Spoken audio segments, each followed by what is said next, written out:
He picked case 17, the number his father died on, and then the very first case he opened took the $1 million off the board. His offers dropped to $8,000, his game was falling apart, and then the Laker girls showed up. What happened after that? You have to see this to believe it. Mark Williams walked onto the deal or no deal stage, ready to win. He said it straight. "I'm ready to play, Howie." No hesitation, no nerves, just a man on a mission. Mark was a correction officer, a husband, and a father. He had been married to his wife Nora for 9 years. They had 2 beautiful children, including his daughter Savannah, and he was a lifelong Los Angeles Lakers fan, following in the footsteps of his father, who used to take him to Laker games growing up. That connection to his dad ran deep, so deep that when it came time to pick his case, Mark chose number 17. That was the day his father died. He was playing in his memory. He was carrying his father's legacy onto that stage, and he wasn't leaving without something to show for it. Mark also came with his lucky white shoes, the ones he was wearing when he met Stevie Wonder. If those shoes could get him face to face with a music legend, maybe they could carry him to $1 million too. The game was about to begin. Round 1, 6 cases to open. Mark called his first number case 6 for his daughter Savannah, who was 6 years old. A sweet gesture. The case opened, and then the floor dropped out from under him. $1 million. The very first case Mark opened in the entire game took the biggest prize off the board. Gone. Just like that. The audience gasped. Mark's face tightened. How he tried to keep the energy up, there was still huge amounts left. And the hits kept coming. Case 4. $300,000 off the board. This was a brutal, merciless start. Mark was losing big numbers at a rate that would have broken most people, but he kept picking. His mum's birthday case 24 opened to reveal a smaller amount, a moment of relief in a storm of bad luck. 3 cases left in the round. Case 9, Patricia's case, a manageable number. Case 21, another survivable hit. And the final case of round 1. Case 1, Claudia's case, opened to something that kept Mark breathing. When the round ended, here was the reality. The million was gone. 300,000 was gone. But 3 of the top 4 amounts were still in play. 750,000, 500,000, and 400,000. The game was wounded, but not dead. The banker called with the first offer, $10,000. 10,000. For a man with a family, a career, and a father's memory riding on this game, Mark didn't even flinch. 10,000 won't get it done, Howie, he said. No deal! No deal. Round 2, 5 more cases to open. Mark needed this round to go well. He needed to clear small amounts and keep the big ones alive. Case 20 opened first a small amount. Good start. Case 10. Anya's case, another manageable number. Mark was breathing easier. 2 small amounts gone, 3 cases left. But then came case 8. Lauren opened it, and $500,000 vanished from the board. $500,000 gone. The audience groaned. Mark's supporters went quiet. But here's the thing about Mark Williams. The man did not break. He took the hit, absorbed it, and kept moving forward. $750,000 was still there. That was his target now. That was everything. Case 18 went next. A rough mid-range hit that thinned the board even further. 1 case left in the round. Case 26. Lindsay's case. Mark needed something from the left side. Something small. Lindsay opened it, and it was another tough number. The round was brutal. Mark was getting hammered. But through all of it, $750,000 remained on the board. But that single massive amount kept the dream alive. The banker called, and this time, the offer reflected the punishment Mark had taken. The offer, $8,000. $8,000. Even lower than the first offer. The banker was smelling blood. When a contestant loses big amounts in back-to-back rounds, the offers nosedive. The banker was telling Mark to take whatever crumbs were left and go home. Howie introduced Mark's supporters before the decision. First was Mark's childhood friend. The 2 of them had been in a boy band together. The audience loved it. Then Nora, Mark's wife, I'm here to support him, 100%. And finally, Mark's mum, who was absolutely certain her son was going home with $750,000. I know it, she said. The confidence of a mother is an incredible thing. Howie laid out the math, $8,000 guaranteed, or 4 more cases to open with $750,000 still alive on the board.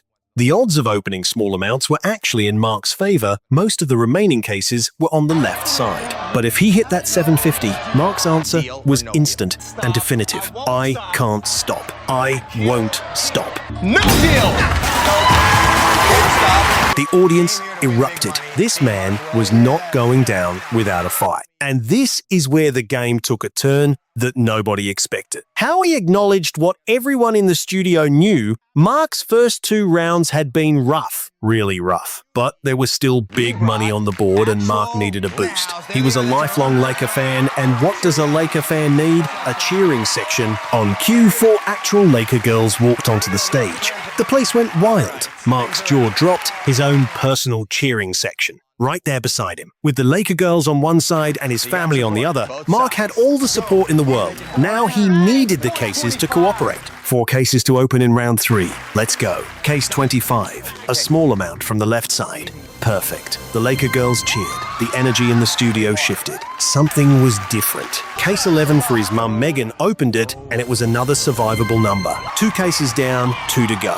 Case 2 opened, next manageable. The board held. 1 case left. This was the critical one. Case 23, Aubrey's case. If the $750,000 was in there, it was all over. The studio went silent. Aubrey opened the case, and it was a small number. $750,000 survived another round. The Laker girls jumped up. Mark pumped his fist. The turnaround was happening. After 2 devastating rounds, the luck was finally swinging Mark's way. The banker noticed the offer went up. $33,000. Still modest, but moving in the right direction. Mark's wife Nora looked at him. You got 2 high ones, babe. We always said 2 high numbers. We're playing. It ain't going down.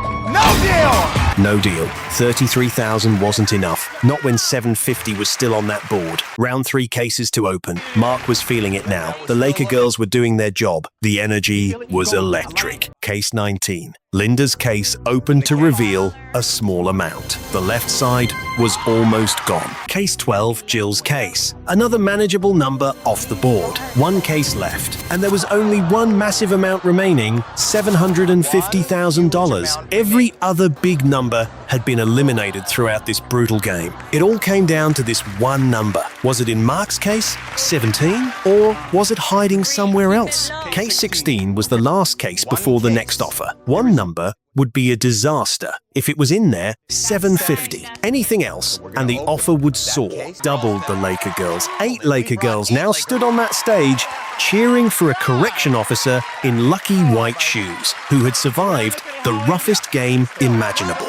Mark opened 1 more case before the next offer, case 6, had already been opened, so case 16 revealed $25,000 off the board. The $750 survived again. The banker called with a much improved offer, $56,000. Now, think about this. This man was offered $8,000 just 2 rounds ago. Now, the offer was $56,000. That's the power of keeping the big number alive. $56,000 versus $750,000. Mark talked to Nora. She said something that touched everyone watching.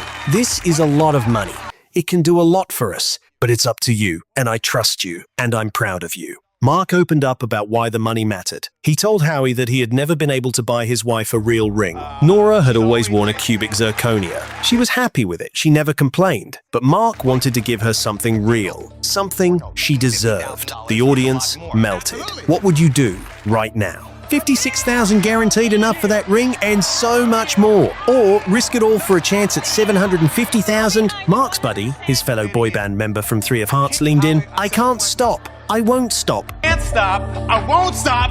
No deal! No deal. The catchphrase was back, and Mark was going with it. 2 cases to open, and the math was terrifying. If Mark opened the $750,000 in either of these cases, the most he could go home with was $10,000. He had just turned down $56,000. The risk was enormous. Case 7, Sarah's case. Mark asked for $5. He pleaded. The case opened, and it was a small amount. The audience screamed. 1 case down, 1 more to go. Case 3, Lisa's case. This was it. If $750 was behind Lisa, the game was over. Mark held his breath. The entire studio held its breath. Lisa opened the case. It was not $750. $150,000, still a decent amount left the board, but the $750,000 survived. The crowd went absolutely ballistic. The Laker girls were dancing. Mark was beaming. Against all odds, through round after round of punishment, that one beautiful number had survived every single elimination. The banker called. And this time, the offer reflected the impossible survival story that was Mark Williams. The new offer, $105,000, from $8,000 to $105,000. The greatest comeback in the game. Howie laid it out, $105,000 guaranteed, or open one case with one massive amount still in play. Mark's mom said go for it. His friend said the money was already in the case. Nora said it was up to him. She trusted him. The studio was split. The tension was unbearable. $105,000 is a life-changing amount of money, but $750,000? That's a different life entirely. That's a new house, a college fund, a ring for Nora that she would never forget. Mark stood at that podium, the weight of everything pressing down on him. His father's memory in case 17, his wife's cubic zirconia ring, his children's future, 8 Laker girls cheering from the side, his buddy from 3 of Hearts, his mother's unwavering belief. And then he made his decision. It's a good deal, baby, Nora said quietly. Just a good deal. Mark Williams nodded. $105,000. He hit the button, but the game wasn't done. Howie wanted to show Mark what would have happened. Had he said no deal, his next case would have been $14,500. Then case 15, a small amount. Then case 22, $25. Then case 13, $5,000. The offers would have climbed higher and higher. 147, 182, 271, 418. But those are imaginary offers. Those are offers that exist in a fantasy where you know the future. Mark didn't know the future. He knew his family. He knew his limits. And he knew when the deal was right. The final reveal. Mark's case 17, the case he chose in memory of his father, the case that carried everything he cared about. It held $10,000. $10,000. Mark sold it for $105,000. He made a great deal, one of the best deals in the show's history. Mark Williams came to that stage with lucky white shoes and a broken board. He survived round after round of devastating hits. He got his Laker girls. He got his cheering section. And most importantly, he got the money to buy Nora a real ring. So here's my question. Would you have taken the $105,000 or would you have pushed for the $750? Remember, Mark's case only had $10,000 inside. Drop your answer in the comments. I read every single one. See you in the next one.